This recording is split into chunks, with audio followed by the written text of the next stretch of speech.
You guys ready for this? Yeah. It's time for changes. The pre-show reads are a thing of the past. I'm not going to start a show with before we begin anymore. That was my moment of silence for before we begin. Time to put them into the show to specific spots. So now you don't have to fast forward through the first 2 minutes of the show. I will, however, mention that when in each and every one of you subscribe to our podcast as well as our YouTube channel, things look better and better for all things Pack Filler. So tell a friend, because friends don't let friends listen to not funny podcasts hosted by questionable characters. Yeah, that one should drive home. Hopefully you get it. Well, my mouse is a little slow. I gotta have to go old school and hit it with the keyboard. Thank God I have multiple methods of doing things. It was a little hot. Theme's still coming. Say it's coming. I love this one. Yeah. This one's classic. Yeah. When did you get this from, Lance? I have had this one for probably 15? Yeah, it's been a while. 15 years. 2015. Oh, yeah. Yeah. Not 15 2015. years. Probably 2015. Probably around then, I think. God, I don't know. How long have you been on the show? I think it became 2017 regular or 2016? 17. Yeah. 17, 18 was, I think my first visit was September of 17, and then 18 pretty much almost Started in 1999, everybody. The tour is underway and things couldn't be more exciting. Oh, wait, you've been watching on Peacock? Well, I guess things could be a bit more exciting then. This is the longest surviving podcast to cover life on two wheels. This is the Pack Filler Cycling Podcast. I am your host. My name is Pat Bulger. And with me are the panel of experts, opinions, and the best pedaling pundits out there. Want to meet them? Okay. As with all shows, we begin with a proper shows. With all races, we begin with a proper prologue, a short segment that sets the stage, even though it doesn't really affect the overall standings. Tonight's prologue question is: what is a movie that you haven't seen yet that you really want to? What's on your to-watch list? I'm pausing because Paul you can't say like Top Gun 4. Oh, it it's exist. in the making. Is it really? Top Gun 3 is. It's got to be shit, really. Yeah. Oh my God. You ready? No. Yeah, I don't have an answer because I don't go to movies. Just go to Top Gun I just 3. wait for things to Just pop I mean, up. even on Netflix or anything BritBox like that. Yeah, or- BritBox. Anything you just want to like? Ooh, I want to see that. Okay. I don't know. There's, my wife and I. She always says, "Check this out," because we do like independent films, and there's a small little theater called Magic Lantern. Yeah. Every once in a while, we get a feed and says, "Hey, that looks good," so we go. You guys But are I so don't hip. think we search out to find a movie. We just, does that look good? Yeah, and then we'll. Really? That's how we do it. Yeah. Wow. Yeah. Well, that's Paul's answer, and Yep. he's the best promoter of the podcast, Mr. Paul Mann. That was my intro for him, but he jumped the gun. Yeah. Next off, he is the worst at giving on the bike directions. Oh, Mr. it's going to Sam haunt me. Waples. Hey, Yeah. where's the Centennial Trail? Oh, first you gotta Crash over your Yeah, teammate's yeah. wheel. You know, I've thought like, what do you think that guy was thinking? It's like, I'm not going to follow your directions. Yeah, I know. He's like, I'm gonna go Bunch the of other way. morons. He just Yeah. They tiptoed just away. stacked it up. Yeah. Yeah. Go this way. He just tiptoed away. on I think he's up. just Yeah. like, oh Oops. shit. Did Yeah. I do that? Yeah. Mr. Sam Waples, how are you, man? I'm good. Yeah. I think Dune 2. That's the first one that comes to my mind. Oh. I haven't seen it yet, and I know, like, I mean, Yeah. I watched Dune 1, thought it was a great film. It's on the docket, just haven't had time. I can't wait to hear your opinion. I have Yeah? seen it. Yeah. I have seen it. I've heard good and bad things. My It's wife long. leaves for the weekend, and I usually just pick off my list of movies, and that was one that I saw. Did you ever watch Nobody with Yes. Bob Odenkirk? I own it. Incredible, I've seen it probably right? 15 times. There's a second one coming out. What? Yeah. God, I hope they don't ruin it. They couldn't. They could. It's Bob Odenkirk. Yeah, that's true. Bob wouldn't let them. Brilliant. Comedic mind, by the way. Mm-hmm. Comedic mind. Before any of the the Better Call Saul things. Brilliant comedic mind. Next off, he is the best at not killing someone who cuts him off and crashes him in a crit, Mr. Jackson Bolger. Yes, hello. We will get to that. Yeah. Oh, Yeah. I bet. How are you, man? Good. Yeah? Yeah. Feeling Feeling good? good. Yeah. The grass stains wash out? For the most part, there's a little brown, a teeny tiny, like you have to look for it, brown in the E of Arrive on my leg. Oh, okay. And then a little teeny tiny, like, swipe you can see on the sleeve, the left sleeve. But it's spray and washed, and it didn't tear. Yeah. That was, well, yeah. Yeah, we'll get to that. What's a movie that's on your list? It's funny you mentioned Dune. I'm not a big movie guy, I've realized. I like some You like movies. docuseries? Yeah, I'm a Yeah, big I like- docuseries guy. Really cool. Which I haven't gotten into the Call tour back. one. I have so many things to watch right now with the tour and everything going on. Yeah. Yeah, I am more like a series type of guy. But I haven't seen any of the Dunes, and I read half the first book, I would say. Yeah. And it's a weird, rough read. So I would love to see both of them Really? Yeah. at some point. I like the first. I will refrain from my personal opinions of Yeah. those movies. You're Yeah. actually a critic, though. Yeah. Like, you have that mindset. I go into it and I just kind of want to be entertained. Yeah. It's kind of why Yeah. I love Top Gun. Yeah. Top Gun Maverick. Maverick. Yeah. And Top Gun. Me, I am apparently the worst person to be around after a race goes badly. Because my wife told me, and I hope I'm not throwing your wife under the bus, Jackson, by saying this, but we finished the crit, and apparently my wife was asked, "Is he going to be mad now?" You become a real bitter Betty. I'm a little asshole. Yeah. I'm apparently a diva bitch. She's Yeah. like, "I'll be in my trailer." It didn't go my way. I didn't win.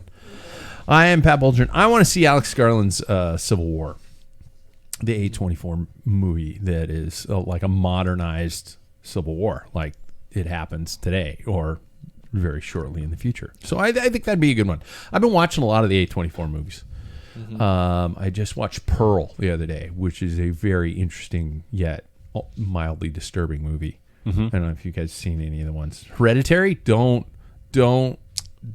watch Hereditary unless you're ready for it. Midsummer was one of theirs too, right? Midsummer, yeah. I haven't seen that one. I just know what happens. Yeah, I've seen that too. Those aren't for me. They're good, but they're messed up. They will F your brain. You don't need more psychoses to keep you up at night. No, I just like watching Yeah. people worse off than me. No. Yeah. That makes sense. So I can sit That's back and healthy. go, "Wow, that's really messed up." Night, everybody. At least better than him. Yeah. Well, we have the tour to get to. We have our topic, and of course, we have a couple segments. But first, we need to recap our cycling lives with tonight's. I'm going to just call it the back pedal. I think I'll just call it the back pedal. Sam, as you were unable to come play with us away from home this weekend, we will start with you. How's your cycling life been over the past 7 days? You did mention when you came in that you're suffering from an ear infection, Oh, yeah. Gosh, dang it. but Yeah. has that affected your cycling life? Yeah, in a way that okay. No, this is all there really is to talk about. I did that Wednesday race after the last time that you guys we convened. Yeah. Did that. That's it. But I will say a lot of that was because of the whole like issue that I had with bikes. at the time. Got that all resolved, so I'm back on the road. I'm ready now. But my seat post did I think that was the crack because I got a new seat post, put that all in, and it seems good. So back on the road. Yeah. So I'll be back now. Are we putting a Band-Aid on things?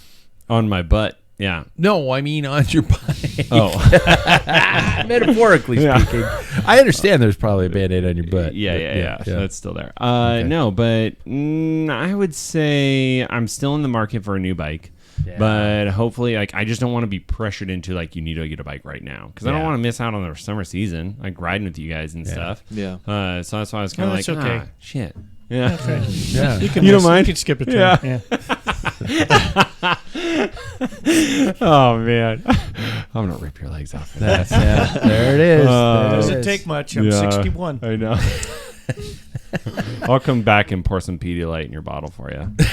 I'll keep you going. Thanks. I wonder if that'd be a benefit. That It would. It Yeah. might. It would. Yeah. Jackson, Paul, and I headed over to the west side for the Everett Performance Omnium, a.k.a. the EPO. Mm-hmm. Good joke.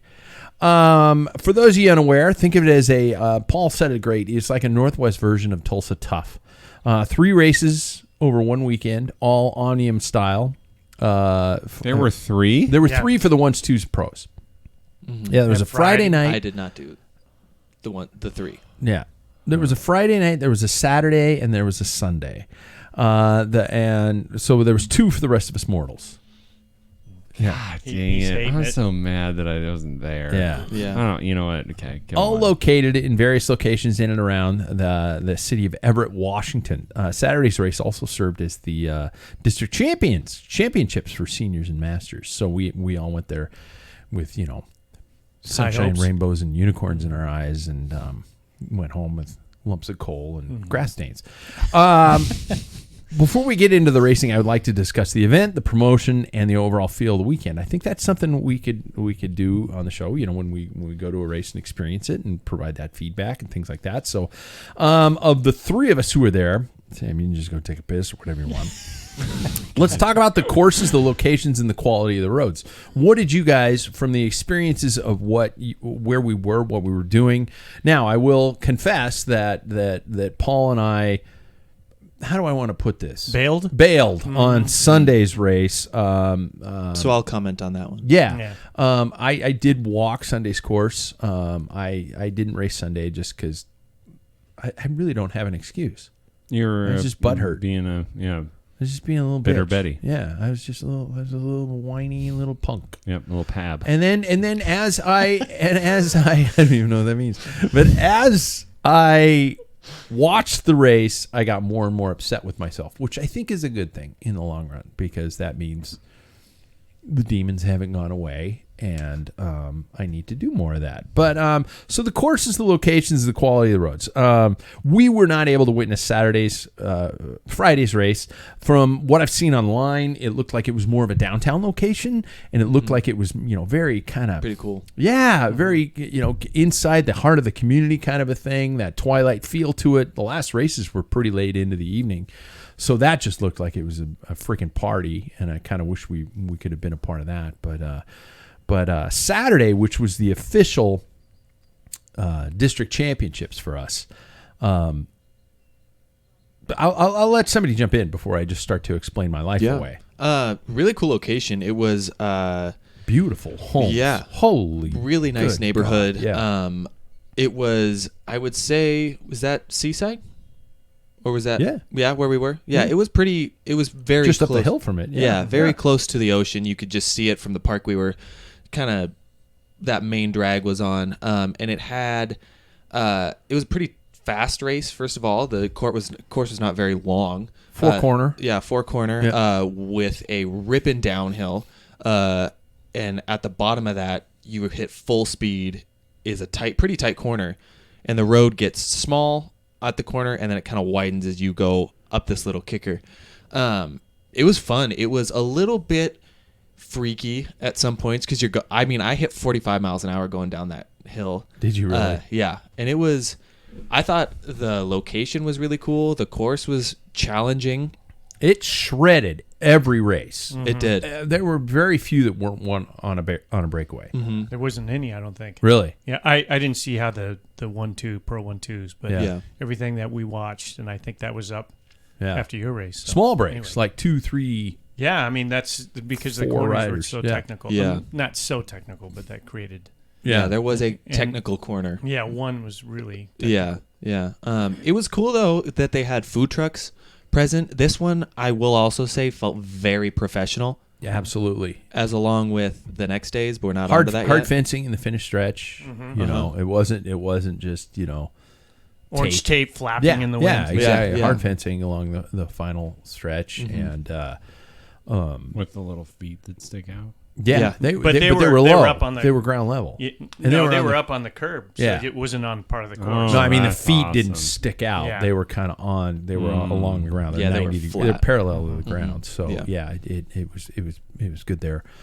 Roads were. I thought the roads were smooth. From what I saw, both courses, the roads were pretty smooth. There was a janky sewer cover that people were talking about on Sunday. Yeah. But- I mean, are we getting on to Sunday's course yet? Okay. I guess no. We can jump around. If you want. Yeah, hit it. I mean, unless we want to talk about quality of field first. Do we want to No. talk about fields? Yeah, I'll get to that. Okay. Yeah, for Sunday's course, this one was really fun. It was, I think, Paul, how many did we say it was? 8 corners or 6 corners? 6 corners. Yes, 6 Yeah. corners. 6 corners, kind of in an L shape. You start out on kind of a long, I would say 2-block drag. And God, it was longer than that, but yeah. yeah, 2 or 3, however long it was. With a pretty strong headwind on the day because the weather was kind of iffy. And then the first right turn you take, it off cambers a little bit, and it starts to kick. It starts to kick up for. It's a slight drag for a block, and then the next block is like a full on like 6% Yeah. kicker. For a short amount of time, though. For Maybe probably half a block. Yeah, maybe. Yeah. And then you start, once you get to the top of that, it kind of lines out for a block, and then it starts to go downhill. You take a right that starts going downhill, a left that starts going downhill, and the manhole covers were the theme of this race, especially when it's wet. You really had to be careful of that. I mean, I think it was our first lap. We were going into the last 2 corners, which created an interesting like bike handling challenge, which I thought was kind of fun. It changed surface, so it went from regular tarmac to like those cement Concrete slabs. Yeah, like big cement slabs with grass in the middle. And so you had to pick your line very carefully. You couldn't hit the manhole covers because first lap, 2 guys went down right in the front. And so everybody kind of had to watch out for that. You had to make sure your front wheel didn't get caught in one of the cracks and everything. So it was I like to say a thinky crit. Okay. Which is kind of fun. Thinky. Yeah, you had to think a lot. Yeah, no, I like that. You think a lot. Yeah. Yeah. You had to think not just about where you were, but in the pack, but where you were on the physical road itself. Yeah. So this was a really fun course. You could get really flowy, especially once you figured out how to take those corners. You could take the wide line on some of these corners, which I thought was really interesting. And sometimes you can make up spots because the speed, they would cut this. A lot of these racers in my field would hit the brakes so hard on the inside corner that you'd be able to whip around the outside and continue your speed, which is what I found out near the end. Yeah. That was what I noticed about Saturday was, and I guess I'll probably talk about this a little later on, about the vast, and this is going to sound condescending and douchey, but the vast skill set of people who feel comfortable in a proper 90-degree corner. I'm not saying I'm great at it, but there were some people who, on Saturday, Paul and I were talking about this on a ride today. On Saturday, there was a person I was with who would not pedal between turn 3 and turn 4, which was a city block downhill.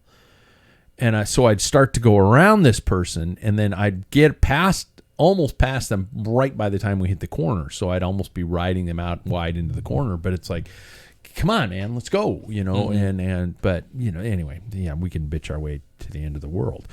How about the organization itself? I would give Ryan and the crew thumbs up for sure. An A for that. I thought it was well organized.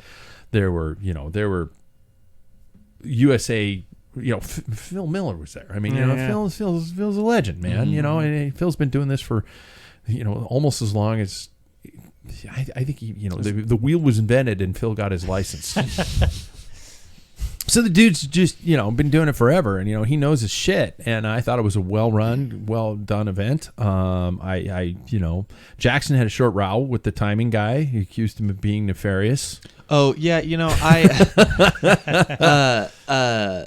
on Thursday, so the night before the Friday races, I was looking at the fact that for state champs, my category. I wouldn't be able to race for it if I was registered for the 2s, 3s. And so I thought that, and also I would maybe like to race at like a pace that I know I might be comfortable at. And I'm using might here very, very specifically. So I got in touch with our race director, Ryan, and just talked to him about it. And so I was able to switch from the 2s, 3s to the 3s, 4s, Omnium, and that didn't get switched in time, and that's because I emailed them at probably their busiest time of their year. So I don't put any blame on anybody, but it was just a mix up of, you're not in this race, what are you doing out there? And you know, officials are very officials kind of think that I'm probably the strongest man in the world. I'm speaking as them, not as me. So, you know, we had a little bit of a conversation. He started out pretty aggressive, and as if you know me personally, I am not very much one to raise my voice, but it got to a point where I raised my voice and I scared him, and we figured it out. Well, I do want to mention on the side that this gentleman is not an official. This gentleman is a timer. Exactly. So I that's true. That's and you true. can get more flies with honey than you can with salt or vinegar, or I don't know the phrase, but the catchphrase.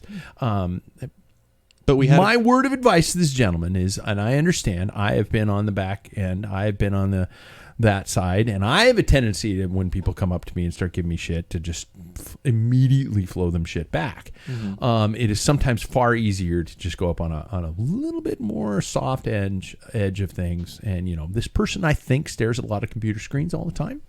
And it's probably that IT mentality. It's like, oh, well, you idiot, turn it off and turn it on again. So, you know, that if it were me, you handled it far better than I did. Yeah, you know, I like I just said, we had a conversation. One of us had to take charge of the conversation. Yeah. And then we never spoke again. So yeah, that's what it is. It's no fault to the I'd have been all, you know, like, bring it. Yeah. But you know, I don't want to. I will tear this shit down. Yeah. I don't want to blame the event though. That was just one individual who got mad. Absolutely not. You know, and you know, that was. And Ryan and I also talked about it too. And so, you know, good dude. Yeah. Yeah, good dude. Yeah, I like the guy. Brian, actually, I went in to sign in, and he actually came and approached me and stuff and said, Really? you know, introduced. And I thought that was pretty cool. Yeah. And he apologized for having the 60 plus with the 40 plus 5s and 4s. But the way he said WSBA, we had to have, you know, it had to be mixed that way or whatever. Yeah. I don't understand all that, but it has to be. That's the way it has to be. So yeah, I just said, it doesn't bother me. That brings me to the quality of the racing. Sheesh. Yeah. Well, you know, for me, the guys that I saw at RC3 were the same ones that I saw in my category, in my age group. Sure. And I thought, God, my legs through the whole race. You know, there was a break that I was in with two guys that I thought, this is a done deal because I know these guys. This is going to happen. But it was too early, and so everybody had, you know, like the 4s and 5s at 40 plus chased us down. They have the right to do that, you know, and so that shut it down. And so I went back just to grab some air and stuff, and that's when a couple of attacks went, and I went, oh, crap, I'm in the wrong spot. I couldn't hit it. Yeah. And I tried to bridge a couple of times, you know, on the backside because of the corners 3 and 4, but I didn't have the strength, and I don't have the fitness. I don't. And, you know, those guys walked away 1-2, and then I was in the pack for sprinting for third. But when we got back, we looked at GC Racing, who did the scoring, and they had the average speed of the winner. For 60 plus, it was 30.3 miles an hour. It's not very fast. So, you know, the thing is you might not have heard the right number in your ear function. I'm all running off of one ear. Yeah. That's right. 15.1. No, that's only half. That's only half. Yeah. But yeah, I mean, all the speeds were way up there. So I'm thinking, no wonder I felt like, God, I can't get my legs underneath because, you know, to be honest with you, when we race even out at the Raceway Park, we're not hitting those speeds. No. Not at all. And especially with that technical corner, if all it takes is one guy because you're dropping down like like Jackson said, 40, 45 miles an hour into that corner, and it's pretty narrow. All it takes is one person to hit the brake, and I kept getting behind people. A couple of times I was in the right spot, but if you kind of just let go and just like, I'm just going to grab, now you're stuck. And so you come out of the corner and you're sprinting to get on. By the time you get back on to where you get a draft, you're going up a hill. Yeah. And the guys in front have already kept their tempo. Everything's the same. You've accelerated, 900, 1,000 watts, and then you got to Every keep time. it going up. Yeah. And then all of a sudden, it's just like dying of 1,000 cuts. Yeah. So, but yeah, Ryan, I thought he did a great job. I think, hopefully, that format with a Friday, Saturday, Sunday. I hope it That's so sticks. cool. I want to I do like it it. next year. Yeah. And Ryan, if you're listening, please announce it earlier because I will have that on my calendar. Yeah. It's We're not, going and back. I don't. It's just like, and it, Yeah, maybe he absolutely. Oh my god. Yeah. Maybe he did announce it earlier, and that's just on me for missing it. But I didn't see it anywhere. So we're all going back. I'm down. Oh, yeah. 100%. I already told my wife. If you had to give it a grade, I would give it a.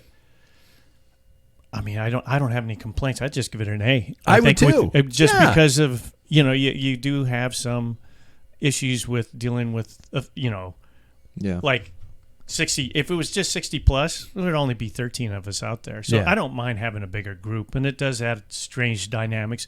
I know who to mark, yeah. and for those who race in mixed categories like that, I know they complain, and maybe that breakaway would have worked early on with not having the 40s, but who cares? That's part of bike racing. I think it's kind of cool. I don't care until a Cat 1-2, who should be winning a combined category. Don't you know that decides, guy? I'm just gonna. Oh God, that drives me crazy, dude. You should be the fastest on the day. If you're not the first across the line here, you're fucking last. You're 2. Anyway, go on. Jackson, you had a good field size. Yeah, mine was pretty big for the state champs on Saturday. And it made me think of old days Yeah. of bike racing. This was the seeing biggest that field that I've size. ever ridden. Yeah. What would you say, 40, 50 Yeah, 40, riders? 45, I think. Yeah. I Yeah. don't know. I was So- going to count, but Yeah. Yeah, that was a big field for me. And going into it, I lined up in, I thought, an okay position. I think I was second row, which was great. But I was listening to Paul the whole time. Well, not the whole time, but I was thinking of what Paul said the whole time before the race, which was try and stay towards the front, the upper third. And then it started, and it never let up. Yeah. This was probably the fastest race that I've ever ridden. Very in. few breather moments. Yeah. For a 3s, 4s race, this was like just full gas the entire time. Yeah. And it really felt that way. I was telling my wife on our way back, I was like, this one felt so fast, and I 100% think it's because of that district champion. oh yeah, there's a lot at stake. Yeah, there was a lot at stake. And so I just felt like I could never really get my legs under me or never really get into it. And so I got about 30 minutes in, and I was like, there is no more moving up. This is survival. And so I really just kind of held on for dear life. A lot of the times it was tough for me to figure out lines because with that mixed category, sometimes you have riders that don't feel very comfortable hitting those corners at high speeds.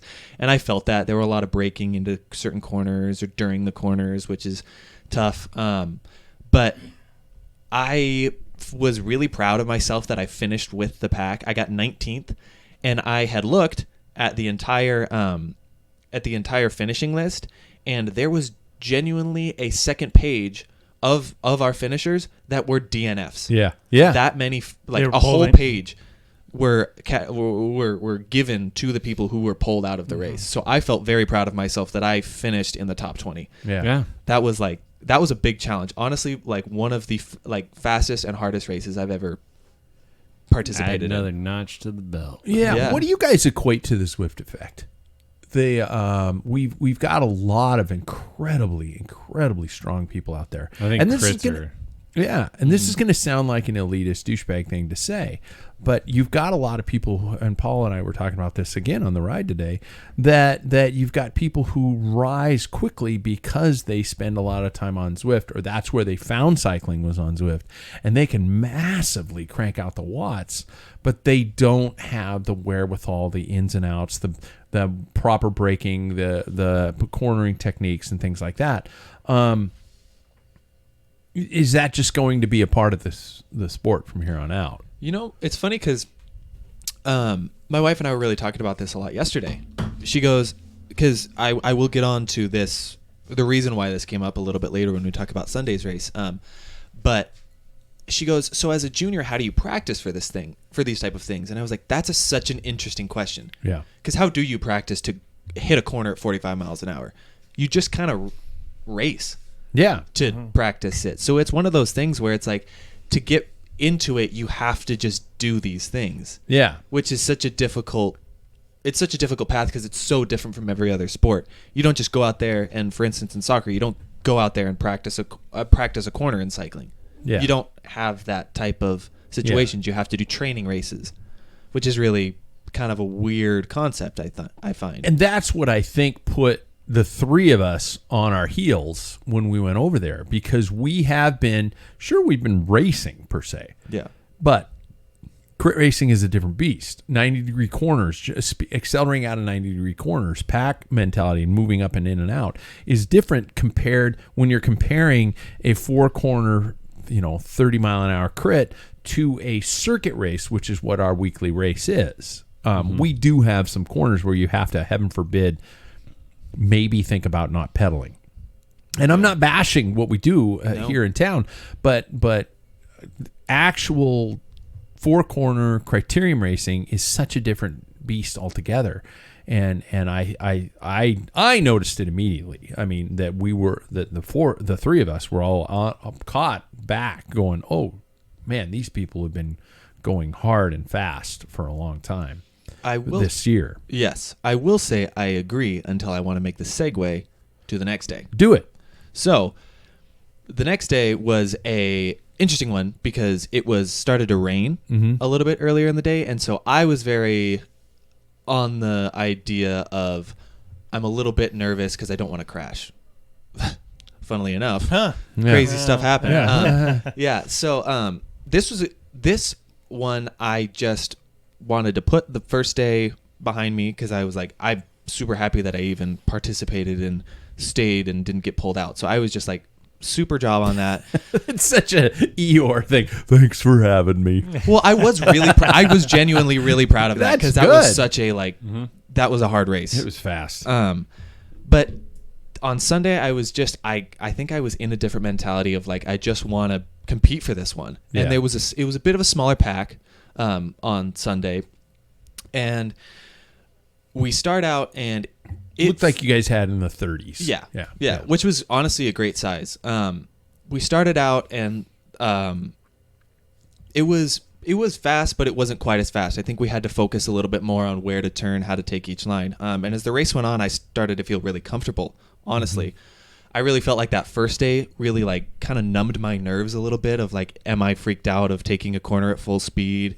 These guys are really close to me. And it was just, a lot of things went through my head. There were points when people would close in on me and the physicality started. So I would have to bump elbows with people, which was something I found really interesting because earlier in the year. And they didn't grab your hand and swear at you and tell you were, they didn't curse your babies or something like that. Yeah. Well, it just shows,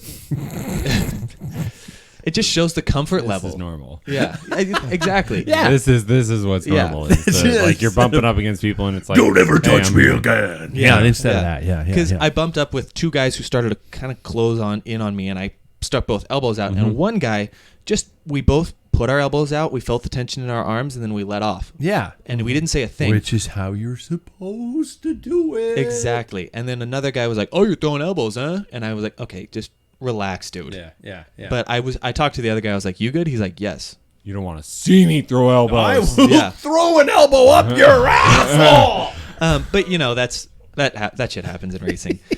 But as the race went on, prostate exam with my elbow. As the race went on, This makes me so excited. As the race went on, I did begin to notice there was a certain one of the riders who really squirrely with his bike. When he would stand up, the whole thing would snake. He wobbled the bars. He's a bar wobbler. I'm not talking bar wobble. I'm talking like he would take up probably 5 feet side to side when he would stand up, and he would sway the bike. He would cut people off. He chopped, I think, 4 or 5 people's wheels. He hit my bars coming by me at one point completely unnecessarily. Like there was so much room and he just clipped my bar and I had to like stabilize the bike. I come to find out this guy's a junior.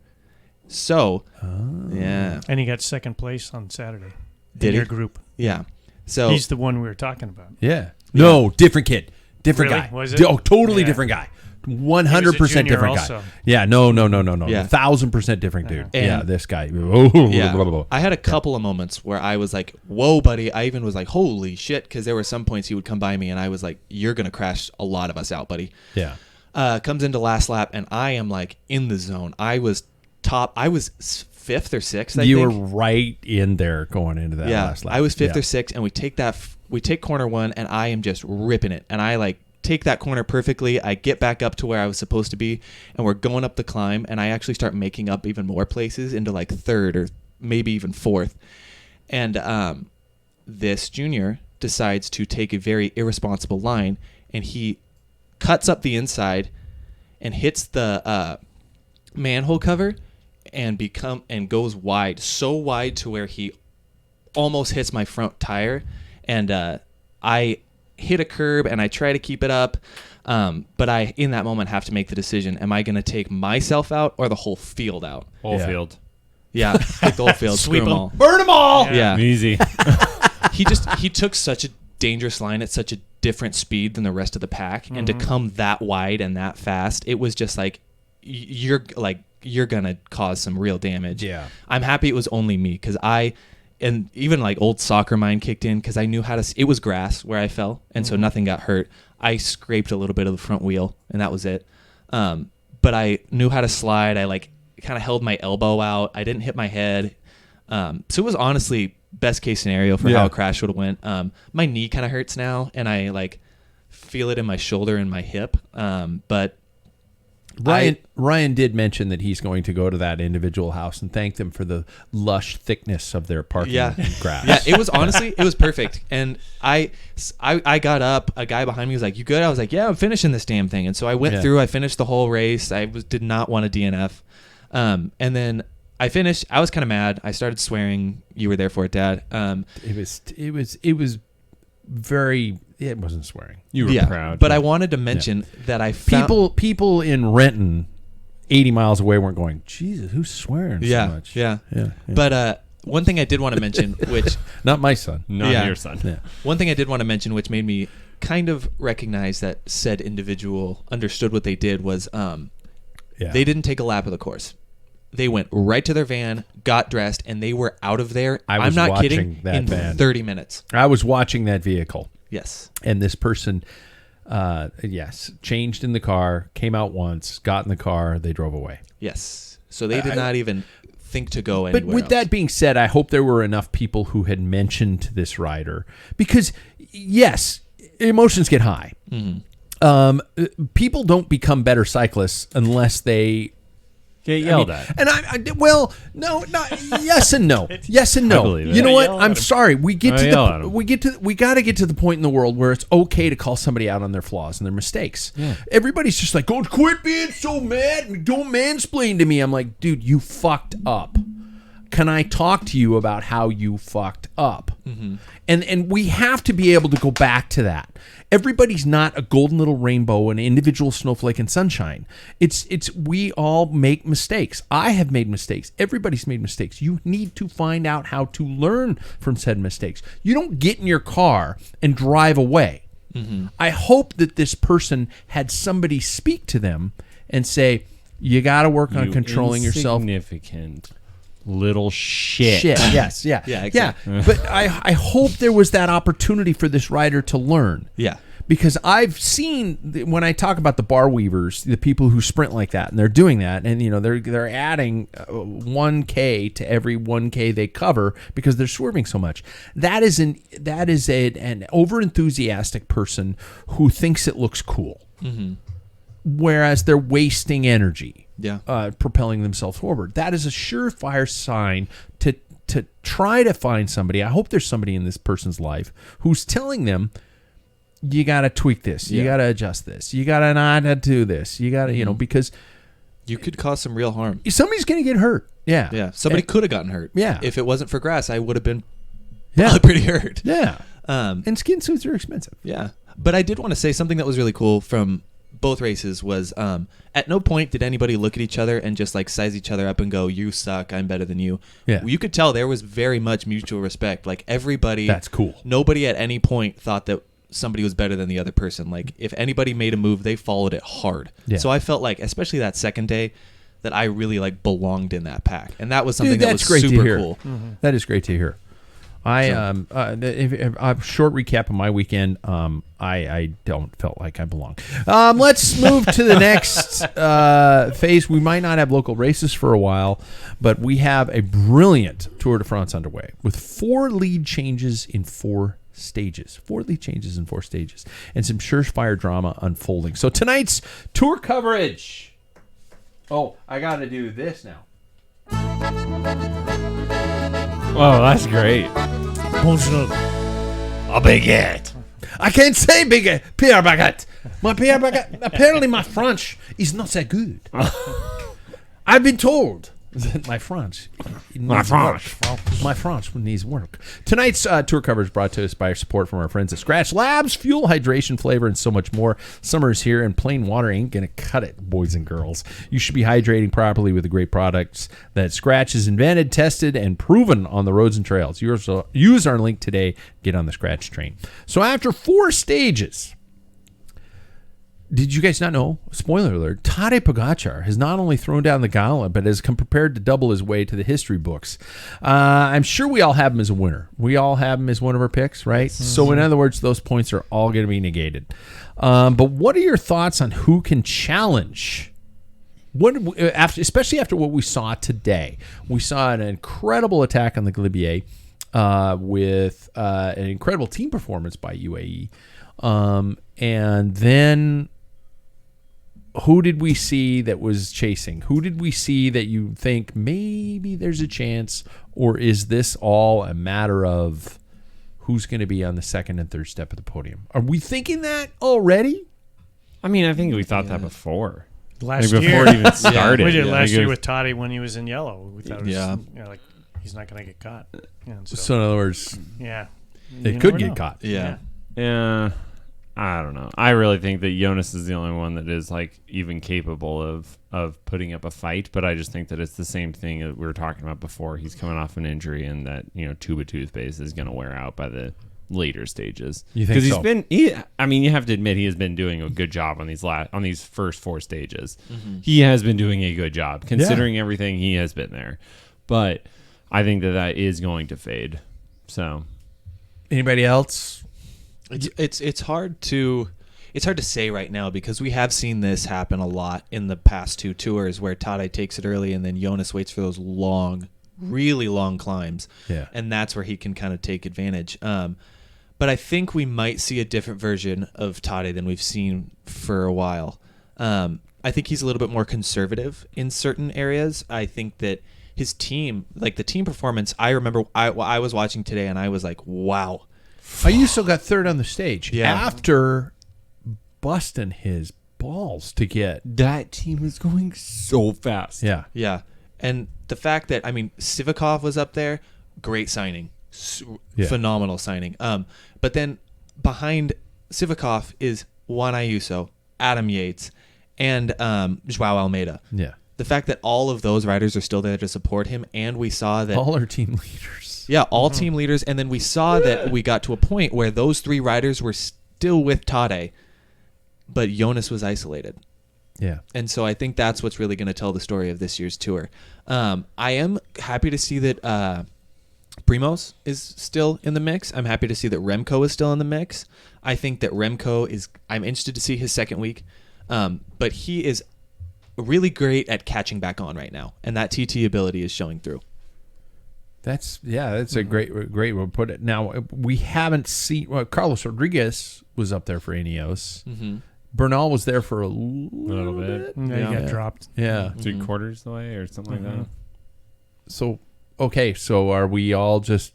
I mean, it's assuming- still those is 4, but I don't think that... I think 2 of those 4, I think Remco and Primoz are not... They're battling for third, I think. Tadej does rhyme with bad day. What was your? I was trying to think of this. What was your ta day and hot day? Like He doesn't like he hot doesn't days. do hot days. no, I know, but you had some rhyme. The wind I was don't that. know. It's I'm just gonna that listen my to all brilliance of the comes, previous My podcasts. brilliance comes in spurts. Well, I think my piece on the whole thing is it's a long. There's still a week and a half or 2.5 weeks to go. Yeah. And my thought was when Vindigo, you could see that Tade, his strengths are like his jumps. Yeah. And if you look going up the Galibier, he, when he got into the hairpins, Yeah. he gunned it. Yeah. And he kept doing that over and over again. And that's when This Vindigo just pulled the pin. He's like, no, I can't do those surges. And then you see Vindigo over the top. He just started looking over his shoulder. Yeah. It's like, can I'm not pull burning me. any more matches. You are, you can go ahead and have it. And if you think about it, could have been why chase him and do another time trial? Because he's got weeks to go. I mean, anything you burn the first week is less matches that you're going to have in the third. And third week, Tade has a tendency to do this in the first week. He gets excited. He's winning stages and things like that. See, that's what I thought would happen in the Giro, though. Yeah. We saw him do it, and then we saw him kind of just ride tempo the next 2 weeks, which is really interesting. Inflict the damage 500 early. watts. Yeah. Yeah. Right, his easy tempo. Yeah. Yeah. This was the first day that I've ever seen Jonas's head drop. Yeah. In the 3 tours, he reached the top of that climb, and he was done. Yeah. And at the finish, I saw side-by-side photos. Tade was, he won the stage, and he had that enthusiasm. He had that pounding in the chest.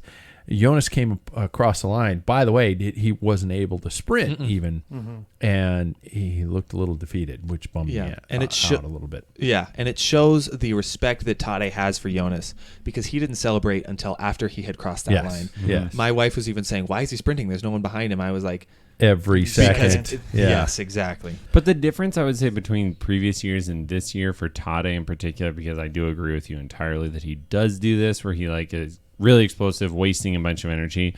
The difference is, have you ever seen him crack a gap like that against Jonas? No. He was going up the climb, and like you were saying, on those hairpins, he's like, attack again. Like, Jonas would just set a diesel pace, and he's like, you keep going, buddy, I'll do this. That's what I thought when that attack first went, because Jonas was closing it. Right. He was in the saddle, he was closing it, and then Tade went again. Exactly. And that's where it started to break.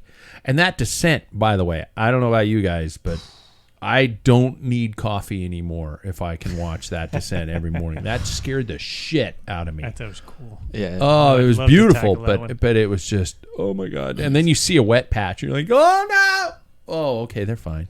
And all the old timers are saying, the bikes are different and they can't descend like they used to. I'm like going, bullshit. Yeah. And that was Who said that? Well, some of the old timers on social media. What? They talking descend about, like bats out Jonas of hell. was going 60 miles an hour. Yeah, it was Yeah. it was Dude, stupid. it's crazy. Yeah. Moving on, a lot of talk about Mark Cavendish and the quest for the record. Paul showed me, thank God it was after dinner this weekend at the race. He showed me the puke video of Cavendish. I mean, his ailments on day was that one? Yeah. It It was were heat exhaustion. legit. Yeah. This was not, poor little prima donna. He was going into a hairpin turn and he puked. Yeah. You don't stage that. No. But also, if you listen to, I think that the best insight in this, just because previous teammates would be another podcast.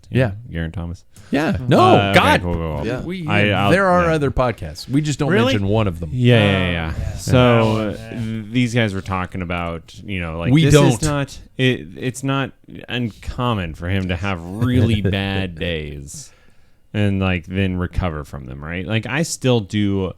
I honestly don't I have not looked at all the profile of the stages. Yeah, but I haven't enough either. I think that there is going to be a day in which he's going to throw all the eggs in a basket. Whether or not it just eliminates him from the rest of the tour and he has to drop out the next day, he's going to just throw it all into one basket. I think he's just pacing himself I'm going to make the cutoff. I'm going to make the cutoff. I'm going to make the cutoff. I'm going for the sprint. Will it happen? I believe it. I still Sam believe believes it. it'll happen. Jackson? I am seeing the caliber of sprinters at this race, and if Jasper Philipsen can't even get close, what's gonna say Mark Cavendish is gonna? Yeah. His chances possibly tomorrow. There's Yeah. they start off downhill and then it's a bigger. I mean, they gain elevation, but the average percentage is 2.7%. Okay. It's not even categorized as a climb. Then they have 4 category 4s, but a long kind of semi-flat. But I don't know if there's winds or not. So there's a potential, but that also kind of opens up the door for breakaways too, because there's people already like half hour down, right? Yeah. You know, so but then the following day is pretty flat, and then the TT. So I think in the next 2 days you're going to see some sprinters. They'll try, and I think some of the teams are going to try and keep the break tight. So How many of you guys ever growing up thought like I could sit in the tour? Like I couldn't finish the tour, but I could sit in the tour, right? Like I dreamt of it, and there was Totally. a John Tesh soundtrack in the background. Yeah. And it's not On that your I rollers. actually like could be like it wasn't like I was just shoo-shooing it. Like it's not that big of a deal. I knew it was a big deal, but I'm like, yeah, it's like, if you think about what they're going through right now, David put this so like great because he's done with his residency, so now he's just gonna ride much bikes. And he went on, and he's like, I'm gonna ride as many miles as the tour, and he goes out and he rides 20 miles less, half the elevation gain, and averages far less speed, far less watts than anyone in that field. And it's like the fact that Mark is at the age that he is at, and he is completing this is fucking bananas. Yeah. It is bananas. Like I have such massive respect for anyone. I mean, like anyone that's doing it, I tip my hat. But also like the fact that older crew that is still in this, that's wild. Let alone the wherewithal, the tactical skills, the extreme burst of wattage you've got to have to be able to even come close in the final K of some of these races. Well, to extend what Sam was talking about, God, it must have been like 2018 or 17. I can't remember. I think it was in the tour, and they went over this pass, and Cavendish was suffering, and he was, just trying to. He was in the Gruppetto. He wasn't in the Gruppetto. He was just trying to stay above it. I mean, it was a fast stage. He's puking in corners. Yeah, pretty much. Yeah. But everybody's like, yeah, he can't climb. And the next day, I don't know, one of the announcers said his average speed up that climb was faster. They had an amateur race like 2 weeks prior to it. Yeah. Slaughtered it. Like the top amateur racers over there. I mean, slaughtered it, and he's off the back. Yeah. So that just puts things in perspective. It's like you have no idea. And You think he's slow? If he did hills with us, we'd be going, Destroy. Jesus, he can climb. Yeah, that guy could be in the Yeah. tour. Yeah. So that just puts, you think of Tade and Vindigo, and you're like, it's out of this It's world. bananas, and it's just one of those things. Like I admit to my like total lack of knowledge or understanding of it up until like more recently, and just thinking like, fuck, these guys are incredible. Yeah. The fact that they're doing this is absolutely insane, day after day. Yeah. Who races that and wakes up like, oh, let's do it again? Yeah. If you were in charge of Visma Lease Bike, what would your grand tactic be at this point in time? Jonas, hold on. Wow, get the green. I'm sure they have certain stages. This is my take. I think nowadays everybody has certain stages where they have an intention to gain time or run tactics. And a lot of that's been revealed too for the series on Netflix for Unchained. Yeah. You can see our goal is, and even if it's EF, was their whole goal on that particular day is for Carapaz to get yellow. Yeah. And the whole team is in. So in just like stage 11, what was it, 2 years ago? Yeah. Then it was Jumbo back then, but Visma Lisa Bike. That was a grand plan, and they played it, and that's, there you roll the dice. Sometimes it works, sometimes it doesn't. So I think we're going to see some like there's some major stages that teams have an idea what they're going to do, and things are going to change. I mean, that leaderboard is just going to be all over the place. Yeah. So I guess I get to the point where I understand that if you've got a rider in 8th place, you want to keep your rider in 8th place. But I wish I wish the 8th place rider was like I'm either winning Podium the or tour. bust. I'm either going for this or I am blowing up. Where you can hear me in Germany. I just wish they could do that. But I understand that there are massive budgets on the line. By the way, I have loved. Yes, it's been a little bit melodramatic, the Unchained series, and it's been edited to show more of the drama for a general audience. But I love the behind the scenes moments where especially, I'm watching it with my wife where we're talking about the money involved and the sponsors involved and the pressure involved and the fact that an 8th place by Enric Mas or for the last several weeks, several stages, nobody's noticing that Movistar has been wearing the yellow helmets because they're the top ranked team, which is something that you can go home with and please a sponsor. Yeah. Yeah. Even though we, especially as an American audience, don't know that and don't see those things, so it's just Movistar has a history of always winning the team competition. Yeah, they have a great record, but they're not in the lead now. It's UAE. Oh yeah. Yeah. Oh God, Yeah. absolutely. Yeah. I mean that was just Yeah, but This is still, blowout. nevertheless, whatever it takes.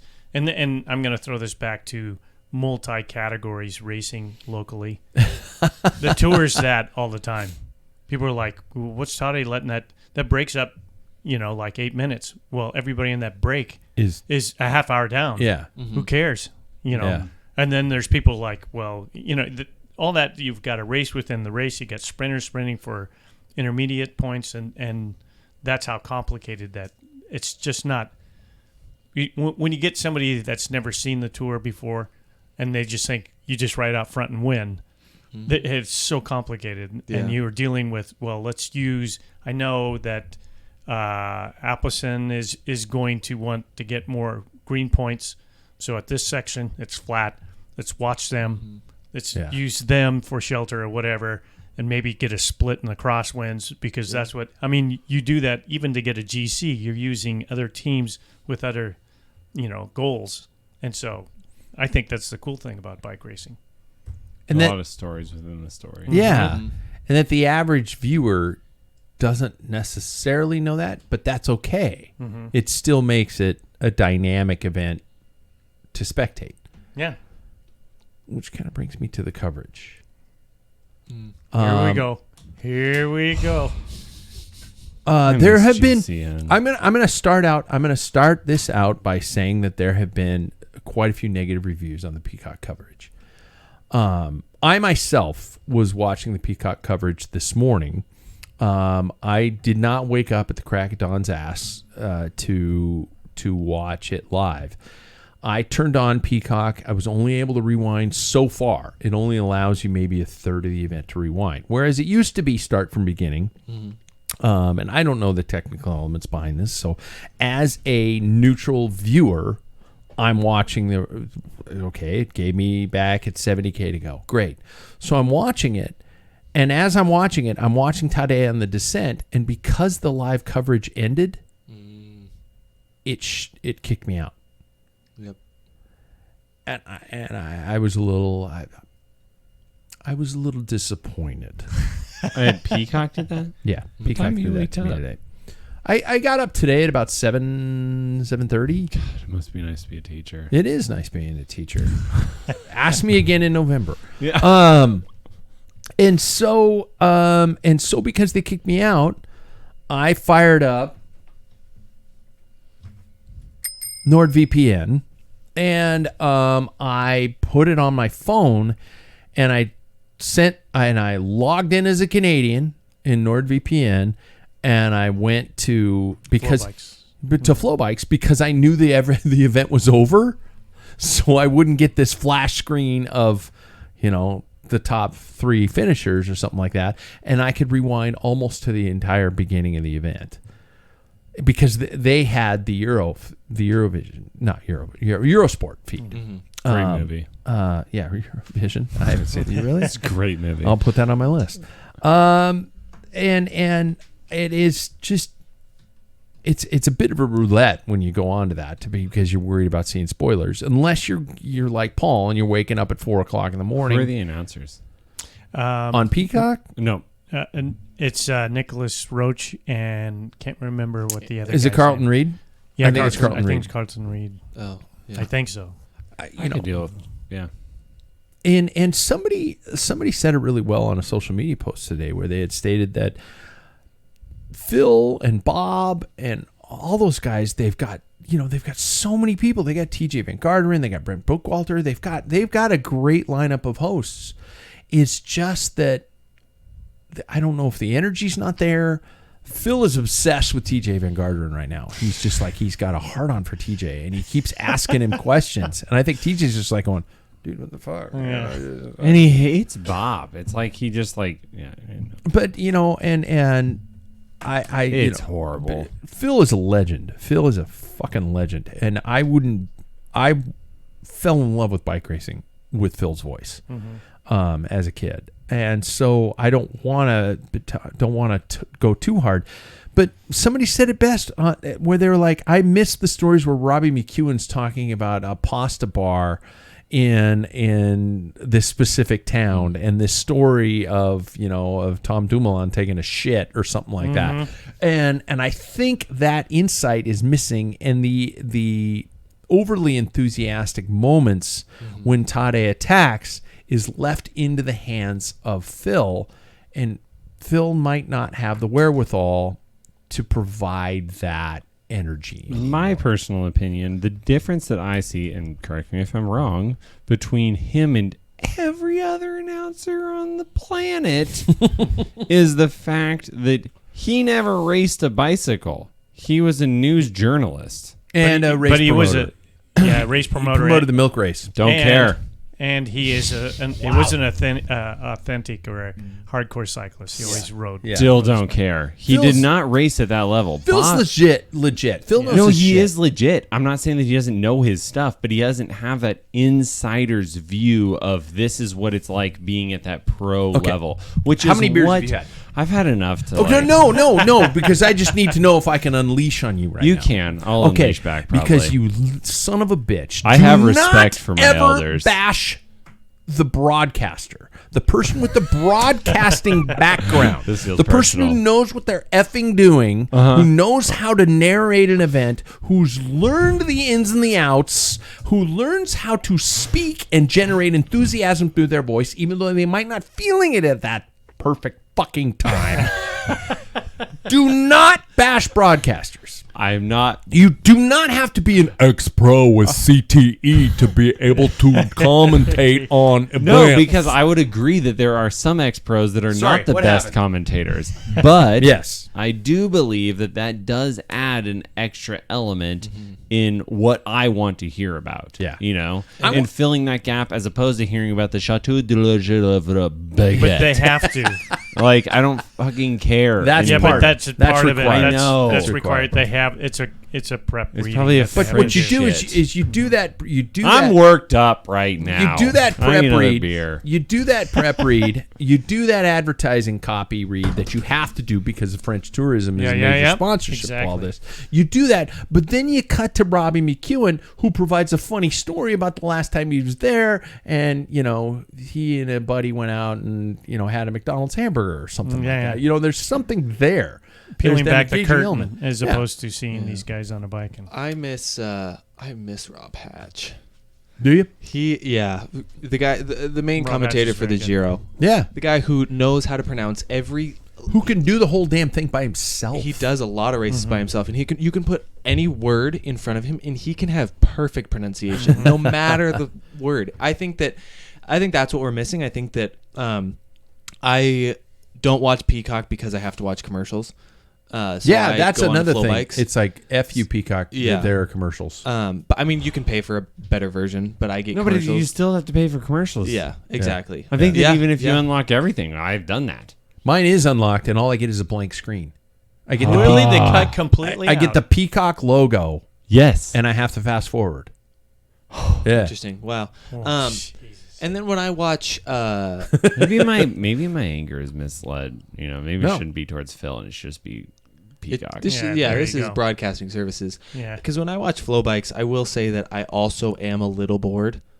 I think that Nico Roche is good, but he's not great. No, I agree. I think that our other commentator, I think I don't know if it's Carlton Kirby or who it is, but anyways, he just doesn't have the same fervor. Yeah. You know, Yeah. the same like bravado that Rob Hatch does. He brings, and he will interrupt. He does not care how much you've achieved. He will interrupt anybody. Yeah. Just for the race. And I think that's somebody that needs to be If I on don't the get- biggest tour of the entire year. If I don't get to hear I'm a Sean little Kelly disappointed. say If the I word don't 30, hear Sean Kelly. say 30. yeah. 30. Yeah. When I was- we used to Torty. do this at 30 miles an Torty. hour. 30 miles. Yeah. I trained for 30 miles. 30. 30. 30. Yeah, Yeah. Rob Hatch is on the actual European, the Eurosport feed. So the commentator, there's so many English-speaking guys that are going out. I just want the So GCN crew. Matt Stevens is I miss part Matt. of that also. Matt's Yeah. great. Matt's a great and insight. so that we don't He get knows his that shit. feed, but that would have been our feed through GCN Plus. Yeah. It would have been. And that's what I miss. Which, GCN's doing their stuff, trying to get back into it. I but hope they can. achieve it. GCN's going to become a YouTube channel, and that's fine. That is 100% fine. And that's It's not fine. I'm Yeah, mad at them. because they gave us a taste, the taste of the good stuff. I know. I would have Yeah, paid they them did. more. Yeah. And that was out of their control, though. Yeah. They sold their soul to the devil. Mhm. Discovery Plus. I need more beer. How are we doing on time? We're at 105. So, what advice would you give? My advice to Peacock would be to let Bob roll off the leash. Let him go. Bob's a funny dude. Bob knows what he's talking about. Yeah. Don't Americanize Bob anymore. Let him go. Yeah. And I, it's kind of like Hey, you interviewed him. I did. Yeah. And Yeah. get some. It's kind of like it's kind of like American politics too. At a certain point in time, you got to get the old man out of the picture. You know what Yes. I say? Clean house. Yeah. I think there is not a single good one. Yeah, Paul's doing the face right now of what the hell is going on. You're talking about the Peacock. Oh, I'm talking about Peacock. Okay. Clean house. Not a single one of them is good. I agree. Honestly, TJ's new None- this year. none of them Buchalter's are new good this enough. year. Perino, Keep Perino, get him out of a car way off course. Get Perino back on the moto, in my opinion. I think, yeah. No. All of them. Wow. All of them need to Start be done. over. Wow. Because it's so boring. They make it so boring. When we lost, You think it's the suits? You think it's, wait. What's his name? This is so disrespectful, but it was Phil and Paul. if you Paul, say- Paul Sherwin. Paul Sherwin. When He we was lo- the God best. rest his soul. Yes. He When we lo- was a legend. when we lost that dynamic, I think we lost the quality of American commentators I agree. on. So in other words, professional it cycling. became American. yeah. It became so American to a point where it was just like it doesn't feel authentic. You know when you watch a soccer game and you hear that British announcer Yeah. with just that oomph in their voice, that's what we're missing. We have Phil, who's great. He has that in him, but he's not sharp enough anymore. And he doesn't have when anybody it to was- bounce off. Exactly. When And it so was now Paul and Phil. yes, You're right. Yeah, exactly. Bob he doesn't have that. It's like two heads fighting against each other, and that's what we need. We need somebody who can just flow with each other really Okay, well. I'm going to say it. I'm going to bring it up. The Do it. rumors online about you look at the Peacock page, and there is a certain former disgraced professional cyclist Oh. who's No. let me finish. Who has a live? I guess he does this thing called a podcast. I'm out. and they are his episodes are on Peacock. What would you do if that particular voice became a part of the Peacock lineup? I would end my subscription instantly, and I'd start sending them hate mail. You just cyberbully him. I would cyberbully. You'd be okay. Yeah. Well, I've actually came across a couple of his, like on YouTube. I watched. the move, what they call Yeah. it, right? Yeah. And I think he's crap. I'm not saying that it's a hard job to, as you know, host a podcast, but I hate his voice. It's just grinding and he I don't know By whether the he way, plays. I'm setting it out there 100% that this show can be 1,000,000% anti-Lance, and I am Yeah. cool with that. Yeah, The people I who don't- follow Lance don't need to. You Yeah. can listen if you want to get mad at us, Yeah. because I'm not a fan. I'm not. I just don't. Even outside, even if I try to put myself. I don't have a deep hatred for the guy, but I think he create a disgrace. And I kind of look at it like Bill Burr. It's like, why is everybody getting upset because our most roided out guy beats your most roided out guy? Yeah, That's. yeah. I mean, everybody was doing it. It was his line that really bullying bothered and- me. But he's- nevertheless, for he's me, now making money off of the Yeah. sport he disgrace. banned from. Yeah. So I don't. If he's involved, I will do I will. Send I hate will. mail. I will worship Flow Bikes. I will take back everything I have ever said about Flow Bikes. I will pay for I Flow will Bikes. publicly if apologize. if I paid he- for Flow yeah. So Bikes. do I. Yeah. I pay for being here. I think that I think that what it would do is it would put a Band-Aid. It's essentially the problem where a dam begins to crack and you put a piece of duct tape on it. Yeah. The problem's not gonna go away. Wait, I think change that the subject. I'm getting heated right Yeah, now. yeah. The fact that they would even is that real? It's there. I mean, I'm reading grumblings and mentions on the interwebs. That makes me so mad. what you need to make American cycling exciting and He's got a huge following, dude. but what I'm saying is entertaining is what they've done with American football. You have a very long experienced just commentator who's like the main play-by-play guy, and then you have a guy Play-by-play, and then the color. a commentator. color commentator like Tony Romo. Tony Romo does a great job on those football games, I think. He has that perspective. And they Yeah. flow together really well. Yeah. What you need here is you need a duo. You don't need one guy who's raced and another guy who's raced. Neither of them know how to do this shit. Yeah. You need somebody who can actually flow with each other. And I think if we A get broadcaster, Sam. but even like a No, broadcast, I disagree. but like a pro racer who maybe can talk with one another. Robbie McEwen, Dan Lloyd, those are the type of riders Yeah. that can actually flow Absolutely. with other people. But now, oh great, you know what Lance. they all wear? Bike racers. Exactly. But that's what I'm saying. Oh, Lance is going to have some. Broadcasters. What a joke. Lance is going to have some angry thing to say, I'm gonna and then kill you in your sleep. I'm gonna kill you in your sleep. But I think Lance is just going to have some anger to say, and Bob's going to be weird as hell. Like, it's just Yeah. never going to work. Yeah. Yeah. And Phil loves Lance. Yeah, he does. Loves him. Right now, he's got a big crush on. Anyway, TJ. move, On TJ. back to your point. Move on. Right. Yeah, it's Flush just- it. Stop with this American Yeah. shit. Like, we're And- great. We're a great country, but just And you Cool know it. what? We need to stop dumbing down the American broadcast. Guess what? Peacock, with their subscription service, with their whatever they're doing, the fact it is. Let's be honest. To get to it, it's like finding the cool book in the back of the library. You have to find it. You are not an average viewer who is looking for bike racing coverage to watch the Tour de France, unless you've happened to fallen upon Unchained, which means you're still kind of a weirdo who knows a bike rider. yeah. So stop dumbing it down and generalizing the broadcast for us. Get specific. Tell us the insides, because you know what? 99.9% of your audience have shaved legs. Stop it. Stop dumbing it down. This is not a NASCAR audience. This and there's shit in NASCAR that I don't understand. And the thing is, on a lot of these professional sports, you're not dumbing it down. Yeah.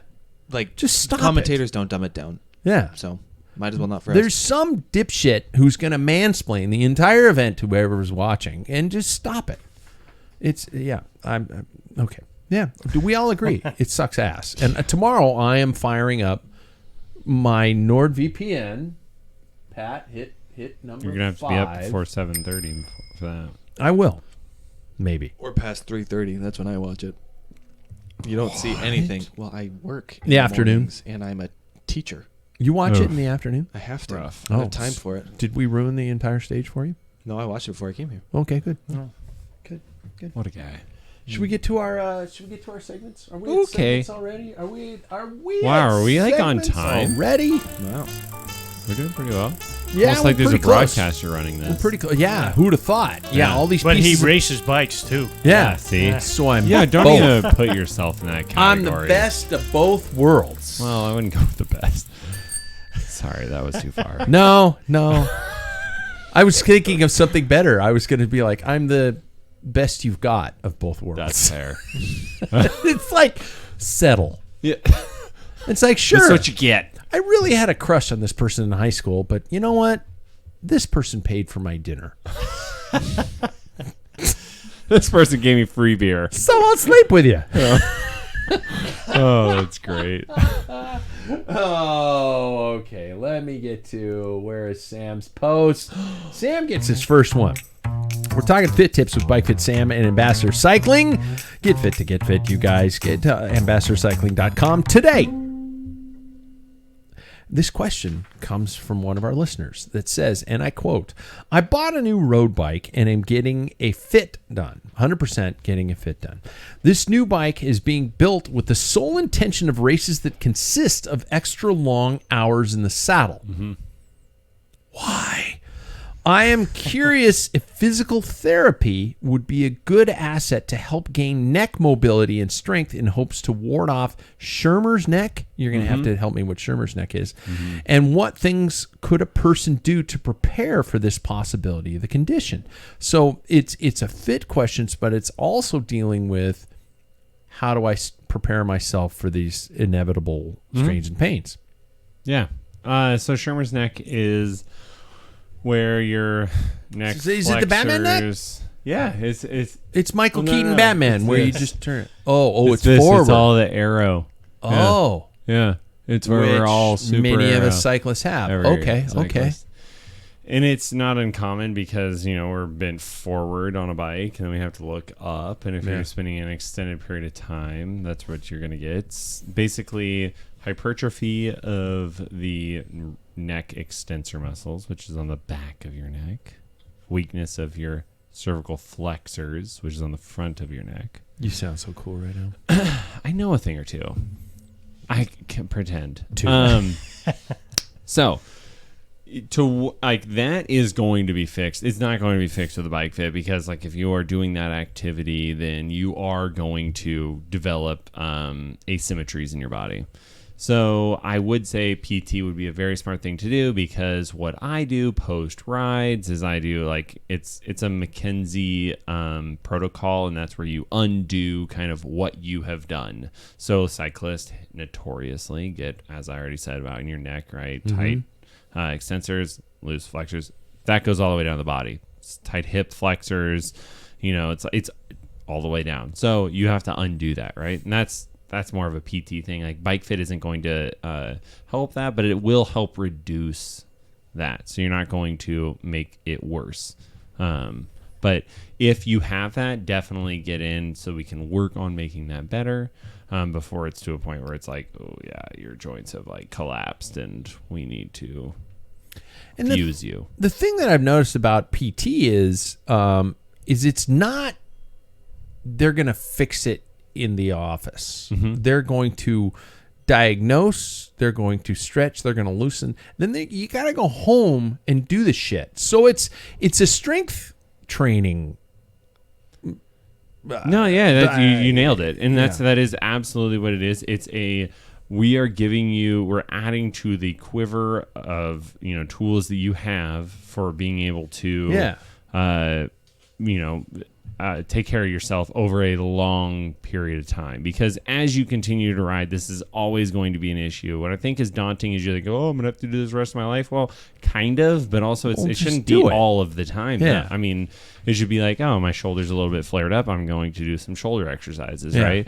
For me, it's my back's a little bit flared up. I'm going to take care of my back. So it's one of those things that I think that, it is, like you said, it's something that we are trying to, this is what your weakness is, and this is what you independently have to take care of on your own. Yeah. And I think that is a huge line to draw for PT, because people come in thinking oh, well, you should just fix this, right? It's well, it actually takes a lot more of you than me for that. So, yeah.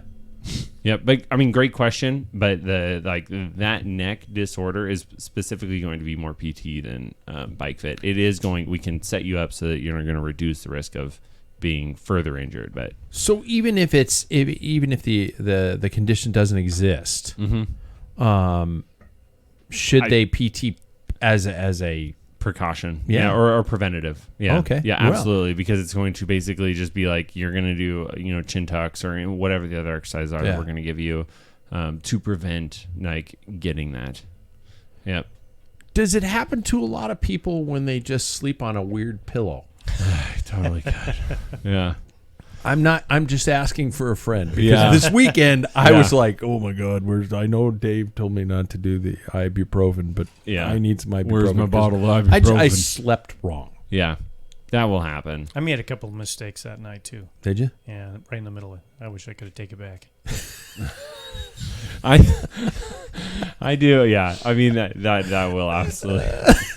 Those are the I have- 9.9 beers, Yeah, right? yeah, might be. I slept in a horrible bed this weekend, and I'm still suffering from back pain from literally calves below hanging off the end of this bed. Oh, It was so short. you ever get to the Like point a where you know couch. you probably drank too much the night before when you wake up and you got like a mark on your cheek because you haven't moved in 12 hours? Every Wednesday morning. Okay, right on. Right after the show. Right after the show. Glad to know it's not just me. Does anybody have any prefer if they want to go next? Dealer's choice. And is next, which means it's happens to be changing times with the one and only Paul Main. I'm anxious to hear this one. I just asked you on the ride. Yeah. You got something? You're like, oh yeah, I got something. I got some. Okay. What do you got for us? Well, this weekend kind of brought back, doing the Everett, and I talked to a couple of guys that raced over there, and it made me think about how unique this sport is. That here at my age, that these group of guys that are extremely strong, and we still have the same feeling that we did when we started when we were 20, the excitement of racing and stuff. I don't think there's any other sport out there that allows you to continue on like this. Yeah, there's a bit of danger, and Golf. and it's like some of my decision for not racing the next day was I'm following the forecast, and it's like 48% chance of rain. I'm like, Yeah. listen, I'm not going to race in the rain. I don't bounce like I used to. I stick the landing, when I crash. It's just my skin sticks, and then I just snap back. And so, yeah, and I was sitting there thinking about it. It's like tearing a piece of aluminum foil. Yeah. Well, that's Yeah, gone. It's about that thin, my skin is now. and then, everything, even when I wake up, everything just comes back and haunts you.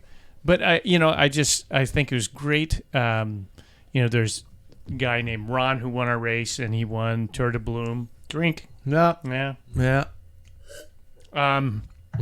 And he won the crit at RC3, and his teammate AC was there, and this other guy who's heading down to nationals. I mean, all these people that I have total respect for. I think they're great riders.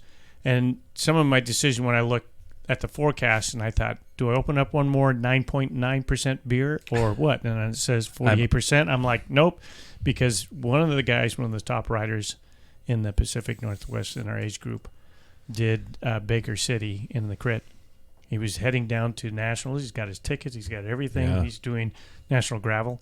Crashed and broke his collarbone.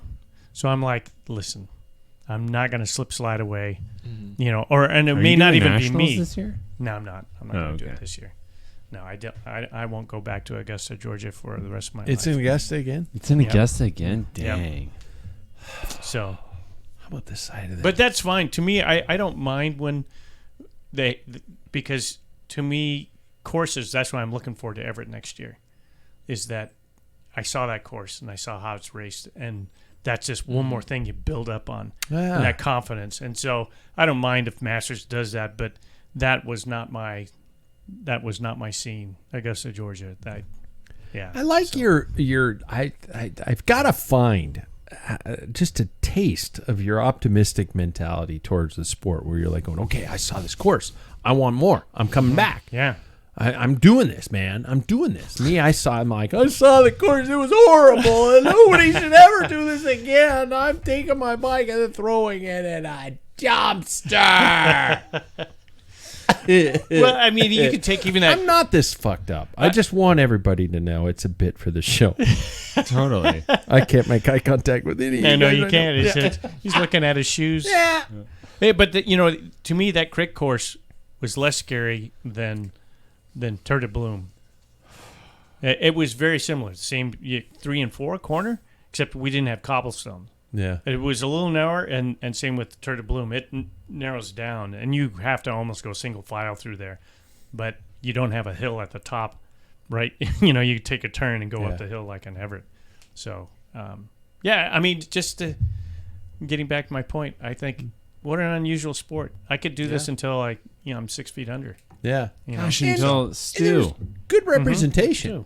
Good representation in Yeah. the age groups. Yeah, absolutely. Yeah. They're class acts. Mine was just 50 plus, and we had A lot of people. Yeah. 40 guys Yeah. plus 40 Yeah. guys, which sounds tiny when you're thinking about the grand scheme of things. I remember doing 150 person crits back in the day, but 40 to 45 riders all over the age of 50. Cat 1, 2, 3s, 4s. It's pretty cool. Well, and I had one more thing to add about this whole topic is what was cool. So Chris, who won our road race at RC3, he got second in the crit on Saturday. He's heading down to Nationals. He's 65. He hasn't raced for quite some time. He just thought, well, I'm going to start racing, and he just is on top of it. AC is another guy over there that was like, I used to race and just start, They're coming started back trying to it. Yeah. Yeah. So no other sport allows you to do that either. I mean, you just hop right in and it's the same, although our speed, well, other than Saturdays was not slow, but typically a little bit slower. But these guys, you can tell by the way they race, they're seasoned veterans. They know how to we're still on top of our game, but a little bit slower. Yeah. So I think it's a great sport. Do you think that that's going to change for you? Like, if it's 70, do you think you'd still race a crit? Yeah, absolutely. Oh, Yeah. God, he will. I will. Paul will die with Not in the rain. with the top tube between his legs. Yeah. Yeah, not in Yeah. the rain, though. Yeah. Yeah. I'm Yeah. at the point where, in a stage race, I will. Yeah. I will do it in a stage race, but if it's just a crit series and Omnium where I can pull out, that's fine. Yeah. Yeah. I can pick and choose. But I'm a just stage race I have curious. to go through. Yeah. There we go. There we go. Last but not least, we got style points with the one and only Jackson Bulger. I love these because they haven't just become about fashion; they're above and beyond. Funny you say that because this is not necessarily about fashion at all. It's not hip and cool and sexy to weave your bars while you sprint. No, it's really, really freaky. I faced that head on. I want to talk about music and what type of music you listen to because I think that music is a part of it, and I think that style is such a broad word. What type of music does everybody like? Sam, what type of music do you like? Now, what's the setting? What's Yeah, wh- what see- context? What we're talking about now. So, pre-race music. Oh, Where are we going? Because I was going to say, what type of music do you like? And then what type of music do you like to listen to before races? Oh, I listen to a very broad spectrum. Sans country. God, fucking country. now you're talking. There are different types of country. I know there are. Yeah, modern Here we day go. kind Modern of pop country. day pop country Yeah. is my least favorite thing. Granted, there's a new catchy song that's out there. Yeah. I'm not going to name it. Anyway, I will say that across the board, I actually listen to like some weird like Requiem for a Dream, I think is what it's called. The Requiem. It's a movie. But No, I know, but it's also a soundtrack. song. Yeah, Yeah, yeah, soundtrack, yeah, yeah. soundtrack. Yeah. Like that type of piano. Oh, like Oh, you're I am classical. Like, oh yeah, Oh, the I'm Requiem. like classical. Like get yeah. into a rhythm. I am like chill out and just like, Oh, really? oh yeah, I get into like kind of this like trance state, and then I'm like, let's rip some fucking legs off. Yeah, that's me. Interesting. Paul? Okay. Paul? My primary I listen to is jazz, but I do not like it for prep for a race. I mean, it's for chill or even You're a uplifting deadhead, stuff. huh? No, I hate the dead. I'll listen to some 90s, like alternative like Allison in Chains, nice. stuff like that. System of a Down, Limp Bizkit even. Just because of the rhythm energy. stuff. Yeah, not very often. I have to be in the mood You for just those. did it for the nookie. Yeah, for the nookie. Yeah. But some of those things that that's kind of kind of energizes me. But some of it is kind of electronic, kind of bizarre stuff. I can name some.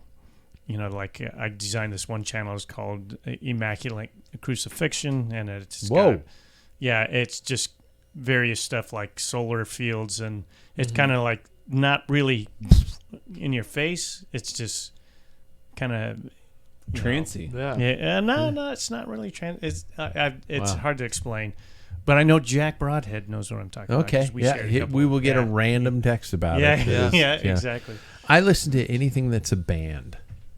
Guitar, bass, drums, stuff like that. Nirvana.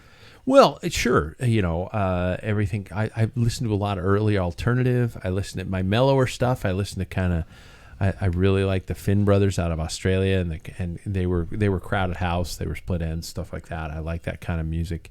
What was the early alternative in like the 30s? You're. Did you miss me? I've been nice to you for so long. I know, because I was gone for a little while. But I'm back. I felt sorry for you last week. And then I'm a punk fan. But you know what? I was thinking about this. I don't listen to music before a race anymore. I used to do it. I used to get in my 1974 VW Bug, pop in a tape, and listen to that before I started a race to get psyched up. And I don't do that anymore. Maybe that's my problem. Mm-hmm. Maybe. Yeah. To answer my own question, you listen to a lot of mellower stuff. I listen to a lot of different types of music. So, I'll listen to... I do like certain rappers. Like, I like Jack Harlow a lot. He's probably my favorite. We don't talk about Drake anymore, if you know the weird stuff that's gone on with that scenario. But there are some songs out there that I don't mind. J. Cole, some of those. And this isn't necessarily like a pre-race artist, but I've really gotten into like Maggie Rogers lately, who's another, I would say, alternative. Yeah. Old T Swift. Sometimes Taylor Swift will be in there. Her new album is really good. Yeah, I have a lot of, I like different types of music. I think Post Malone's new country stuff is really fun. I even do kind of like some Morgan Wallen songs. I just think the gambit is really fun. But before race, I am predominantly like Eminem. No, I don't listen to Eminem very much. I do like spaghetti. Yeah, like that artist I mentioned before, Jack Harlow. I like there's a Kendrick Lamar song that I really like. It's just certain type of, I like hard hitting, like when artists hit certain beats with and like match it with their lyrics at the same time. I think that kind of gets me in a certain headspace. And I also kind of like certain lyrics that are like I'm better than other people, because then it makes me feel like, oh, I'm better than these other people as well. You should listen to The Man by Aloe Black. Well, I think you've even showed it to us. But those, I think that new anthem. I think that music, it's interesting because I think that music describes the person and their style. So I think that every single person, the way that I look at you and the way that you act, your music kind of surrounds that. And I think that music is also a really big indicator of like how you can get yourself into a certain zone when it goes into a race. I think that music has a lot of like mental like effects on us. Mm-hmm. So I just found I thought it would be an interesting question to hear what other people do before races as a routine with their music setup, because I consider it sacred is such a dramatic word, but I do consider it a sacred part of my pre-race routine. And you see a lot of pros with big ass headphones on. Yeah. Before and after races, using their individual playlists. And I've always thought it'd be really interesting to just receive playlists from individuals, because it describes who you are. It's like a postcard about who you are. And it's such an interesting thing. And before I forget, Joe Jackson's I'm the Man is better than any song called I'll listen The to that. Man. Joe Jackson, I'm the Man. All right. Yeah. It's old, but it's cool. It's I'm going to listen to it. Yeah. I mean, music. And by the way, I think I would warm up to Foo Fighters, but just because that's just always been my band. I want to see you rocking out in your car, and then I'm gonna be like, he's gonna win tonight. I'm gonna start doing it now. I think that's what I'm missing. That's I think the that's only it. thing. That's it. It's not the fitness. No, it has nothing to do with that or AFib it's or not the anything little. else. It's not the little belly fat that I It got to get has rid of. nothing to do with any of that. I saw a picture of me in my jersey. Did you get self-conscious? Well, I saw my belly button, yeah, and I don't like it. yeah. I don't like it. It's an innie. But a That's wide one good. at the top. It You was know what's just good like- about those? The really deep innies when you're fat. Yeah. You can sit there with your shirt off, put like nacho dip in there, and watch TV and just scoop. It's just like a dip holder. I'm not talking that big. Oh, I'm talking. okay, It's sorry. like it's like if my stomach was an olive, the my belly button would hold a pimento. It's gold. Sometimes you think sitting there thinking, "Where's the cat?" Oh yeah. Oh, there he is. Jesus, It's how covered long in you been in lint. Oh, I didn't know I owned a cat. Sorry, Patches. Yeah. Thought you left 2 years ago. Jesus. Welcome But back, you're little starving. friend. Oh wait, a lot of food falls Yeah, down. yeah, in eat there, some probably. food. I've been feeding you for years. All right, final question of the show, the final K, and I'm going to do it to the timer. So we've only got a minute and 19 from the second I asked the question. Ready? Ready? Yes, yes, Never. yes. Gentlemen, how do you wash your cycling clothing? Jackson, On delicate. that's it? Well, Do you yeah. dry? No, you're not supposed to. It says it on the. It Yeah, says it hang on the dry- hang clothes. dry. Yeah. Oh, this is an issue. Sam. Even the socks, I hang dry the socks. I don't do delicate or anything. It's still just normal wash, but it's cold. Mm-hmm. And it's with all the, as my mother likes to say, swishies. Which just like drives me crazy. They're What are athletic swishies? wear. Oh, So she okay. calls it all swishies. I like that. Paul? Delicate, cold water, hang dry. Yep. I am regular wash but cold water. I am hang dry. I don't hang dry my socks. I though. do hang dry my socks. tumble dry my socks. Because I used to have a pair of soccer socks. They were called True Socks. I dried them and they shrunk, and that sucked. What? Yep. Are you and I a lot alike? No. I hope that's not true for you. Take that back. Yeah. Take that back. A couple of Clydesdales. Disgusting. Normal wash. On cold. And if it shrinks, you can just It's see compression. the Buddha. You can see the Buddha better. Arrow. That brings us to the end of another Packfiller podcast. Be sure to like and subscribe, as it truly helps us boost our power. Drop a review on your favorite podcasting platform. Gentlemen, thank you so much. Thank you. Pat.